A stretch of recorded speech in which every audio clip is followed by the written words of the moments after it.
सभी साथियों को मेरा नमस्कार। साथियों, जैसे कि मैंने ध्रुव राठी के बारे में आपको कुछ बताया था अपनी फाइनल वीडियो में, जो उसका सेकंड पार्ट था, तो मैंने उसमें लास्ट में आपसे कहा था कि मैं आपको कुछ ऐसे कानून बताऊंगा या कुछ ऐसी चीज़ें बताऊंगा जिससे आपको लगेगा कि हाँ, नरेंद्र मोदी सरकार जो है लोगों के हक के लिए झुकी है और जो है उसने लोकतंत्र को बचाने का प्रयास करा है। देखिए, नरेंद्र मोदी 2 बार लगातार प्रधानमंत्री बनने के बाद और इतने बड़े प्रचंड बहुमत के बाद भी उन्होंने कोर्ट का भी सम्मान करा है और लोगों के अधिकारों का भी सम्मान करा है।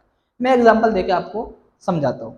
देखिए, 2014 में जब वो प्रधानमंत्री बने, पहली चीज 2014 में वो प्रधानमंत्री बनते हैं और सबसे पहले लाते हैं राष्ट्रीय न्यायिक पुनर्नियुक्ति पुनर्नियुक्ति आयोग 2014।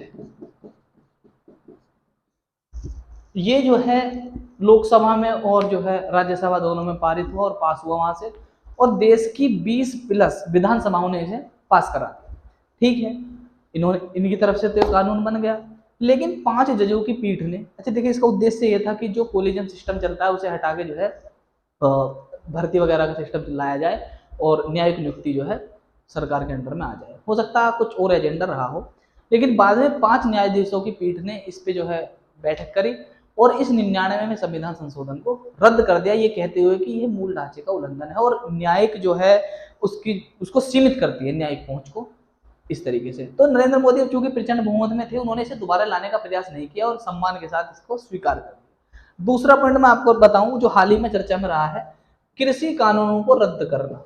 देखिए, मोदी जी इस कानून को लाए, इन्होंने देखा कि देश में जो है बहुत ज्यादा बवाल हुआ, तो इन्होंने क्या करा कि किसानों की बात को मानते हुए इन कानूनों को रद्द कर दिया। अब देखो, जो मुद्दा किसानों को चल रहा है वो मैंने आपको पहले बता दिया है कि रद्द तो हो चुके हैं, लेकिन उनकी अपनी अलग मांग है, उस बात में हम कर लेंगे कभी बात।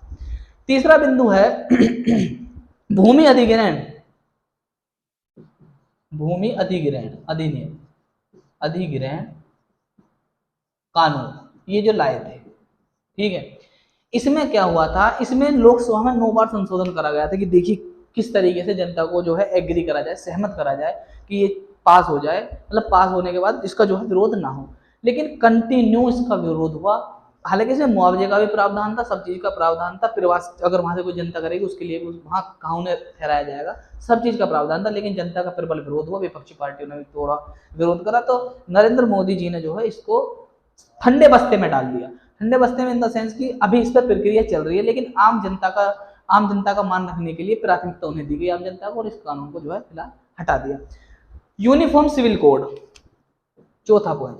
नरेंद्र मोदी सरकार जब सत्ता में आई तो 2014 की बात है, सबसे पहले उनका जो अपना वो होता है ना, वो देते हैं अपना बना के कि वायदे का कि हम ये चीजें करेंगे इस तरीके से। ठीक है, तो ये लाए और कि हम इसे लागू करेंगे सबसे पहले, और अब तक देखो यूनिफॉर्म सिविल कोड लागू नहीं हुआ है।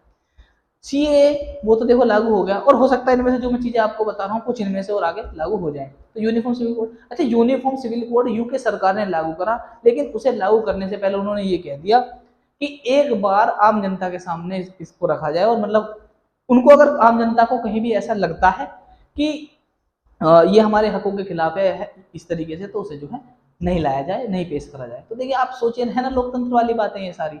एक 5वां मुद्दा, राम मंदिर का मुद्दा। देखिए, राम मंदिर का मुद्दा, देखिए ऐसे समझिए आप इसे, मुद्दा तो बहुत पहले से चल रहा था। इतने प्रचंड बहुमत की सरकार में आने के बाद अगर तानाशाही की बात करें तो वो तो कहते थे कि हमारी सरकार है, हमारे सिपाही हैं, सब कुछ है, बनाओ मंदिर। लेकिन मोदी सरकार ने लोकतंत्र की लाज रखने के लिए सुप्रीम कोर्ट के निर्णय आने तक का इंतजार करा, और जब सुप्रीम कोर्ट का निर्णय आ गया, पहली ईंट उस दिन रखी। देखिए, है ना, लोकतंत्र को बचाने वाली बात है, लोकतंत्र का सम्मान करने वाली बात, बचाने वाली बात है, सम्मान करने वाली बात। तो ये 5 चीजें हुई, और धीरे धीरे और भी बहुत सारी चीजें हैं देखिए निकल कर आती हैं। तो देखिए, मैं ये कहना चाहता हूँ कि कोई भी सरकार रहे, वो कोशिश करती है कि हर सरकारी संस्था को अपने रूप में परिवर्तित करने की।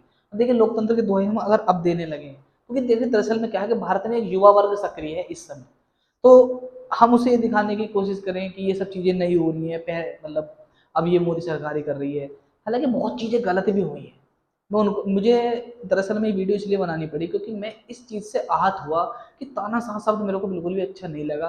कि किसी भी सरकार, क्योंकि भारत में तानाशाही बहुत मुश्किल है। और देखो मैं पहले भी कह चुका हूँ अपनी और वीडियो में कि तानाशाही जो है एक बहुत गलत चीज़ है, तो उसका यूज़ उपयोग ना करें।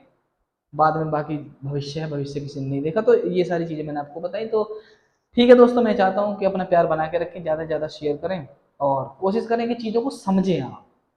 तो नमस्कार साथियों।